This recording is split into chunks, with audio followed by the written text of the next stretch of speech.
Hala, Kuya Val hindi sinukuan ang Tres Marias, bagkus ay tinuruan pa niya itong malaman ang mga bagay-bagay pagdating sa usaping pag-aaral. Dito nga ay muling bumisita si Kuya Val, sa bahay ng Tres Marias at ating napag-alaman na siya ay naglakas loob na turuan muli ang tatlo magkakapatid na mahiyain. Base sa atin na oobserbasyon ay malaki na po talaga ang improvement at pagbabago ng tatlong Tres Marias.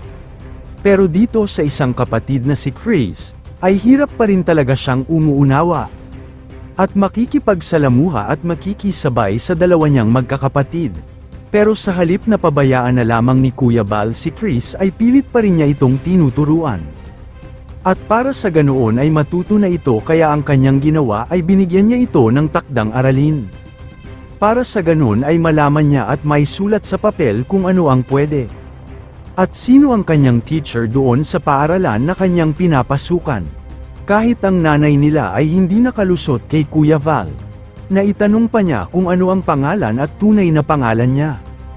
Kaya dito ay ating napag-alaman na sila ay talagang malaki na ang pagbabago sa usaping pagsasaulo at basic na itinuturo ng teacher nila. Ginawa kasi ni Kuya Val na para bang siya na ang nagiging teacher nila. Grabe talaga ang ginawa ni Kuya Val, at hindi pa rin iniwan ang tatlo bagkus at tinutulungan niya itong makaahon sa pagiging mahiyain nila. Ito ang gagawin natin ngayon ng reaction mga kababayan pero bago yan ay nais ko munang makiusap na sana ay i-like ang video na ito at paunawa lang po na sanay panoorin nyo muna ang kabuuan ng video na ito. Hanggang dulo para inyong malalaman ang nilalaman nito, at please suportahan po natin ang channel ni Kuya Val Santos Matubang, Ate Edna Vlogs, at Kalingap Rab. Maraming salamat po. Alarm naman natin na sa sobrang busy ni Kalingap Rab ay hindi na nahirapan talagang siyang bumisita sa tatlong Tres Marias na mahiyain, kaya naman to the rescue na agad ang kanyang ama at ama ng Kalingap na si Kuya Val.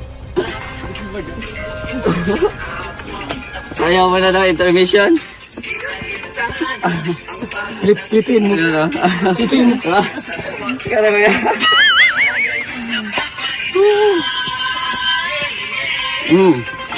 Oh, di ba? Masaya pag may confidence ka. Oo. Di ba? Sayaw. Hindi na tuwa sa'yo. Parang Kaya takot. totoo. Ano mo? Parang man sila, nahihiya pa. Nahiya sa'yo eh. Oo. Ikaw mo yan. Ano na, anong masasabi mo sa amin, Nay? Okay lang ba yung ginawa namin? Masaya naman. Masaya. Hindi, kaya dinala namin yung teacher na PWD. Oo. Para makita nila yung yung kahalagahan ng Yes. pag-aaral. Kasi ito totoo ito, teacher talaga. Kaya nga isinama namin para itong mga to na alam natin na mga normal talaga sila, ma-encourage din sila Or mag-aral. motivate na mag-aral. Oo. Yes. Para kasi katulad niya, hindi siya patawil kaya kawawa ng pawis. Katulad Init ay. katulad niya na ito mga normal, magagandang bata. So, kaya dinala namin si teacher para sa ganun maging confident sila doon sa sarili nila. Na sabihin, uy, Walain ninyo yung hiya ninyo, no? ako muna mga bakada, bago si Jay. ikaw. Anong tuturo mo? Meron din. Mathematics ka ba? O ano? Mata ko pero bakada Ay, muna. ikaw, ano kayo? Tagalog, Philippine, English? Tagalog. Ako muna niya. So, we proceed to our topic. Where's the notebook?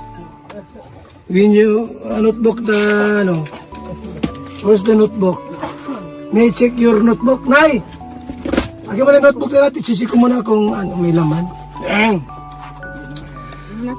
So, bagang lahat, muli ako si Professor Val Santos Matubang. Nakapagtapos ako sa Harvard University. Davao del Norte. Akin na yung notebook mo. Nay, dito ka para makasama ka sa lecture natin. Via Babylonia. Check natin ha. Ano ang alamat? Ano nakaraan to? Ang pabula. Okay. ang kwentong pagong. Ay, ano ito? Akala ko ang kwentong pagong, tapos na ito. Pero pala parang kwentong pagong. Anong grade yung... Nay! Anong grade si Bia? Grade 2? Hindi po, grade 5. Ay, okay.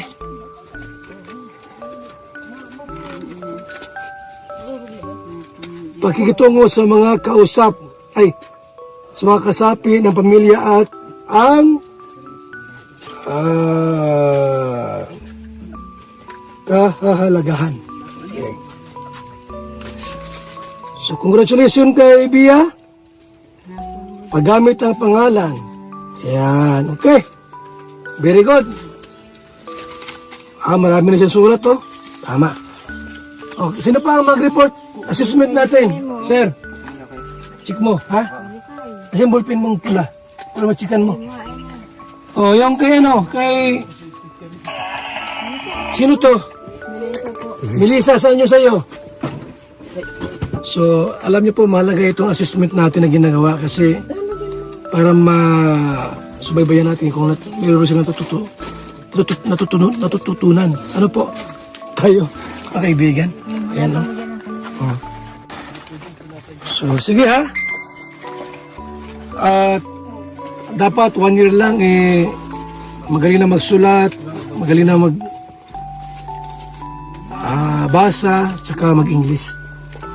Ito ay kay okay na yan. Melissa Babylonia. So, nung nakaraan po, ang alamat. Ngayon, next. So, may mama, sa. Oh. Ama, sasama sa ina. Ito, gulpi. It consists out of the beginning, the following. Very good. Okay. Umuunlad po sila mga kaibigan ha. Lumalago. So iwasan nyo mag-erase kasi marumi sa papel. Yun. Okay. So may improvement po sila. Ating palakpakan. Sila. Yes. Okay. Okay, Melissa. Kay Bia ito. Hindi kay Bia. O Bia. Congratulations. Nay, kay kay Chris. So, sa loob ng maikling panahon po sa ating assessment, ano po, talagang mayroon ng unti-unting pagbabago at improvement in terms of legal action. Marias mas gusto pa nila si Kuya Val na makakasama kaysa sa tatay nila. Grabe ang bonding ng last episode nila, kasama mismo ang ama ng Kalingap na si Kuya Val. Sobra ang saya nila kasama ang ama ng Kalingap na si Kuya Val. So far kasi ay ito na ang pinakamasayang upload na aking napapanood. Simula noong sila ay na-vlog ng Kalingap team at sa channel mismo ni Kalingap Rab. Ito na kaya ang hudyat at umpisa ng pagbabago nila. At sana bilang paggalang at respeto, dahil si Kalingap Rab ay tinutulungan kayo financially. At soon ay mapabahaya na kayo, kaya sana maayos sana ang pakikipagsalamuhan nyo. At marunong na kayong humarap at sumagot sa mga tanong dito sa Kalingap sa inyo. Na pinamunuan ni Kalingap Rab at Kuya Val, grabe po ang sakripisyo na bigay ng Kalingap sa inyo. Ginawa ng lahat para magiging maayos ang inyong pamumuhay. At sitwasyon na soon ay mabigyan kayo ng pag-asa na mamumuhay na maayos at makikisabay sa kilos ng bawat isa. At mawawala na ang pagkamahiyain pa. Kayo mga kababayan, sana ay magbigay kayo ng inyong komento, reaction at suhestyon, para ating malaman ang inyong damdamin at saloobin at may parating sa Kalingap team, at mabigyan ng aksyon ang ganitong sitwasyon. Pero bago ko tapusin ay isang mapagpalang araw mga kababayan lalo na sa ating ama na si Kuya Val Santos Matubang, Ate Edna Vlogs at Kalingap Rab. Maraming salamat po.